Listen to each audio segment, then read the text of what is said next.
नमस्कार। BSc part second के physical chemistry के चैप्टर इलेक्ट्रोकेमिस्ट्री फर्स्ट में आज हम ओस्टवाल्ड के तनुता के नियम का अध्ययन करेंगे। Ostwald dilution law.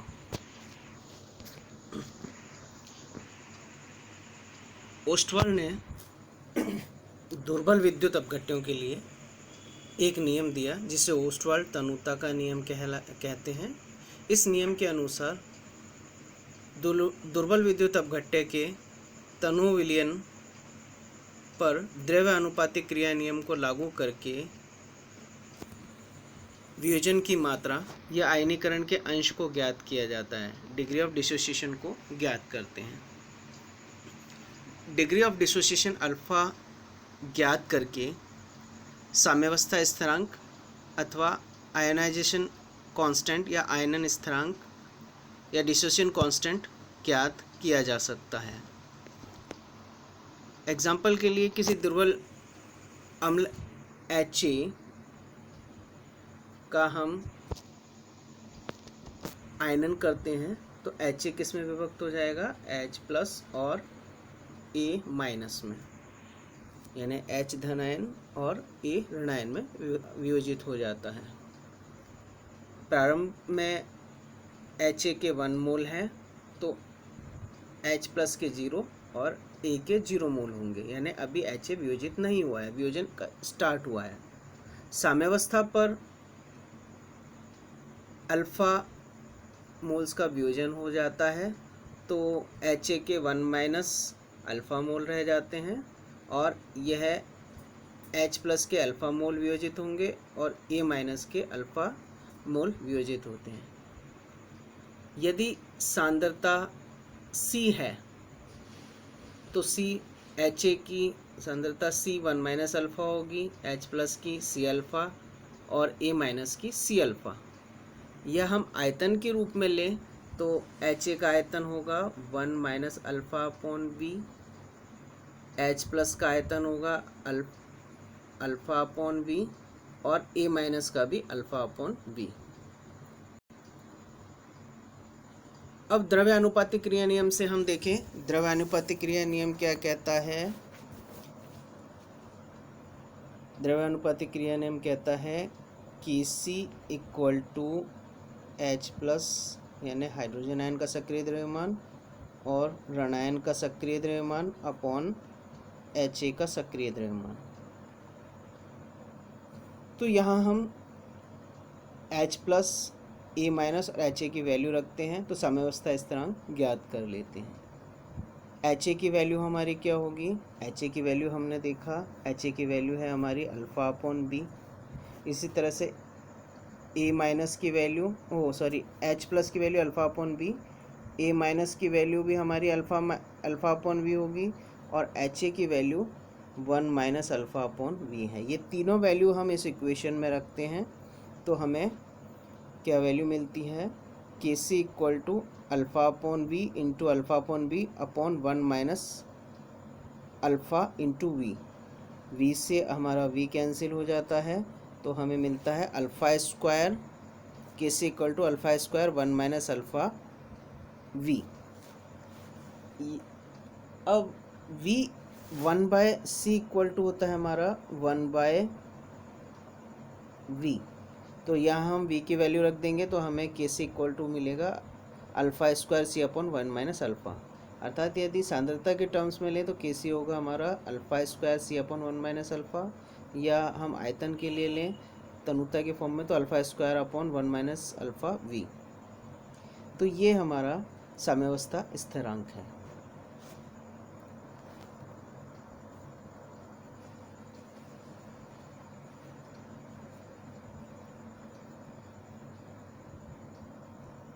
यदि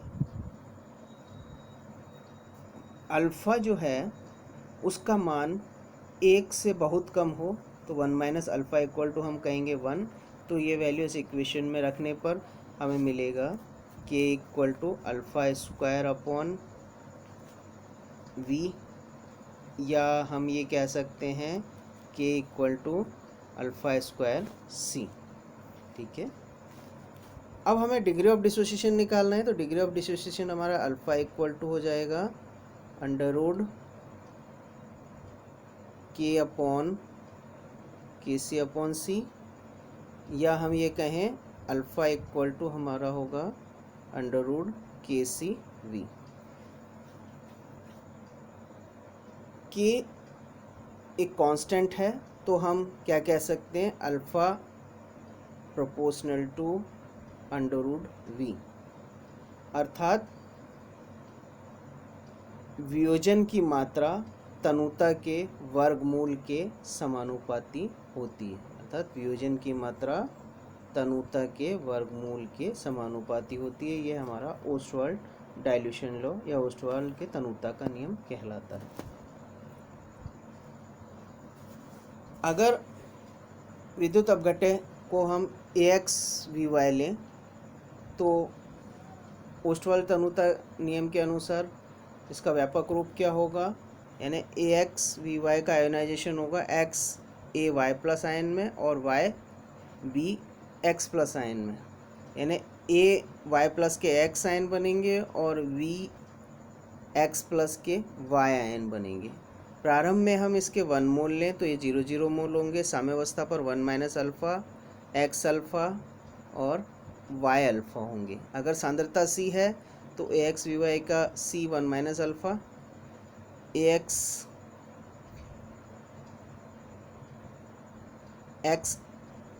AY प्लस का C X अल्फ़ा और जो Y B X प्लस है उसके CY अल्फ़ा होंगे।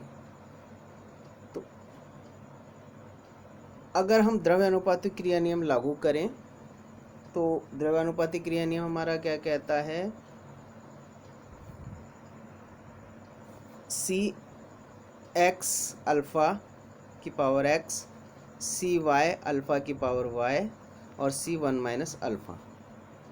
यहाँ C को हम इस C को कॉमन ले लें, तो C को कॉमन लेने पर हमारा आएगा C X plus Y minus X plus Y minus 1 X की पावर X Y की power Y alpha X plus Y upon 1 minus alpha. यदि 1 माइनस अल्फ़ा इक्वल टू 1 हो हमारा, क्योंकि अगर अल्फ़ा की वैल्यू 1 से बहुत कम हो तो 1 माइनस अल्फ़ा इक्वल टू 1 हो जाएगा। तो उस कंडीशन में KC होगा हमारा KC equal to CX plus Y minus 1 CX plus Y minus 1 into X की पावर X Y की पावर Y और अल्फ़ा X प्लस Y। यह ओस्टवाल्ड डाइल्यूशन लॉ का व्यापक समीकरण है। अब ओस्टवाल्ड डाइल्यूशन लॉ या ओस्टवाल्ड तनुता नियम के हम उपयोग देखें क्या है। सबसे पहला, वियोजन स्थिरांक का परिकलन कर सकते हैं। किसी दुर्बल विद्युत अपघट्य के वियोजन की मात्रा ज्ञात होने पर, यानी डिग्री ऑफ डिसोसिएशन अल्फ़ा अगर हमें पता है तो हम वियोजन स्थिरांक के को ज्ञात कर सकते हैं। यानी equation K equal to alpha square C upon 1 minus alpha में सांद्रता की वैल्यू रखेंगे, C की वैल्यू रखते हैं और डिग्री ऑफ डिसोसिएशन अगर हमें पता है तो अल्फ़ा और C की वैल्यू रखकर हम साम्यावस्था स्थिरांक ज्ञात कर सकते हैं। दूसरा उपयोग, वियोजन की मात्रा का परिकलन, calculation of degree of dissociation. यदि हमें साम्यावस्था स्थिरांक पता है तो हम equation alpha equal to under root KB upon C में साम्यावस्था स्थिरांक KB का मान रखकर डिग्री ऑफ डिसोसिएशन अल्फ़ा ज्ञात कर सकते हैं। तीसरा उपयोग है, जल के आयनिक गुणनफल का परिकलन कर सकते हैं। जल जो है उसका आयनाइजेशन होगा H2O का आयनाइजेशन होता है H प्लस और O माइनस में। तो K हमारा होगा H plus O minus OH minus upon H2O, या हम ये कह सकते हैं K into H2 equal to H plus और OH minus. K into H2O को हम एक नए स्थिरांक से सब्स्टिट्यूट कर देते हैं जिसे KW से रिप्रेजेंट करते हैं। KW हमारा जल का आयनिक गुणनफल है। अर्थात K W equal to H plus O H minus. 25 degree centigrade पर 25 डिग्री सेंटीग्रेड ताप पर जल का जो आयनिक गुणनफल होता है वो नियत होता है, वो होगा 1 इंटू 10⁻⁻14। तो हम के डब्ल्यू क्या कह सकते हैं, 25 डिग्री सेंटीग्रेड पर के डब्ल्यू की वैल्यू होगी 1 इंटू 10⁻⁻14, या हम ये कह सकते हैं एच प्लस और ओ एच माइनस के सक्रिय द्रव्यमान का गुणन आयनिक गुणनफल 1 इंटू 10⁻⁻14 होगा। या हम ये कह सकते हैं एच प्लस और O H minus, H plus equal to O H minus होगा, यानी दोनों बराबर होंगे क्योंकि शुद्ध जल में एच आयन और ओ एच आयन की सांद्रता बराबर होती है।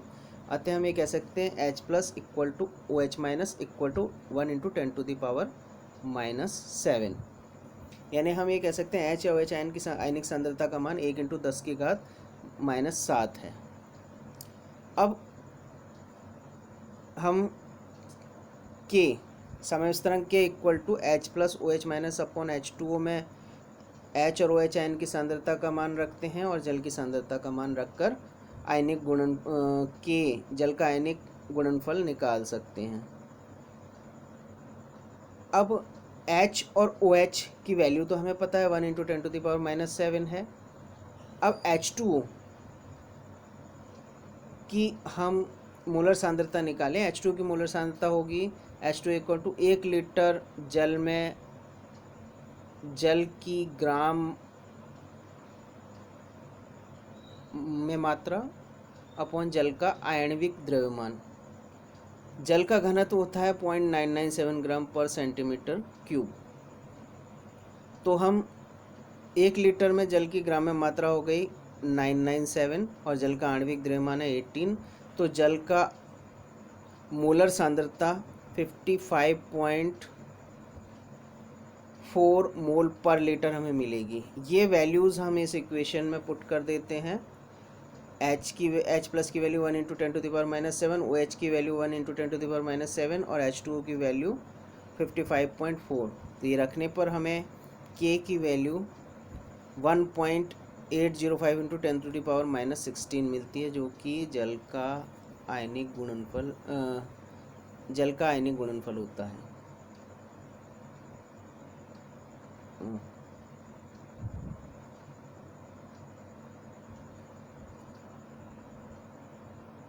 सॉरी, जल का ये जो कि साम्यावस्था स्थिरांक है के। ओस्टवाल्ड तनुता नियम की सीमाएं। ओस्टवाल्ड तनुता नियम केवल दुर्बल विद्युत अपघट्यों पर ही लागू होता है, प्रबल विद्युत अपघट्यों पर पूर्णतः विफल रहता है। इसकी विफलता के 2 कारण हैं। पहला, यह नियम आर्यनियस सिद्धांत पर आधारित है, जो कि कहता है कि सामान्य तनुता पर विद्युत अपघट्य की कुछ मात्रा वियोजित अवस्था में रहती है, जबकि तनुता पर पूर्णतः वियोजित हो जाते हैं। लेकिन प्रबल विद्युत अपघट्य सभी सांद्रता पर पूर्णतः वियोजित होते हैं, ठोस अवस्था में भी वियोजित अवस्था में होते हैं, तो यह तनुता पर इनका कोई प्रभाव नहीं होता है। दूसरा, ओस्टवाल्ड तनुता का जो नियम है वो सक्रिय द्रव्यमान के नियम पर आधारित है, यह उससे व्युत्पत्त किया गया है। सक्रिय द्रव्यमान के नियम में अणु और आयनों की सांद्रता से साम्यावस्था स्थिरांक ज्ञात किया जाता है। अब जब आयनों पर आवेश की मात्रा अधिक हो तो वे साम्य को प्रभावित करेंगे। ऐसी स्थिति में सक्रिय द्रव्यमान का नियम ठीक से लागू नहीं किया जा सकता। दूसरी कंडीशन में जो जल अतिरिक्त आयन है वो जल योजन भी कर सकते हैं, यानी जल से योजन भी कर सकते हैं, जल से जुड़ भी सकते, जल योजित अणु बना सकते हैं। ऐसी स्थिति में सांद्रता के स्थान पर हम सक्रियता का उपयोग करें तो बेहतर परिणाम प्राप्त हो सकते हैं।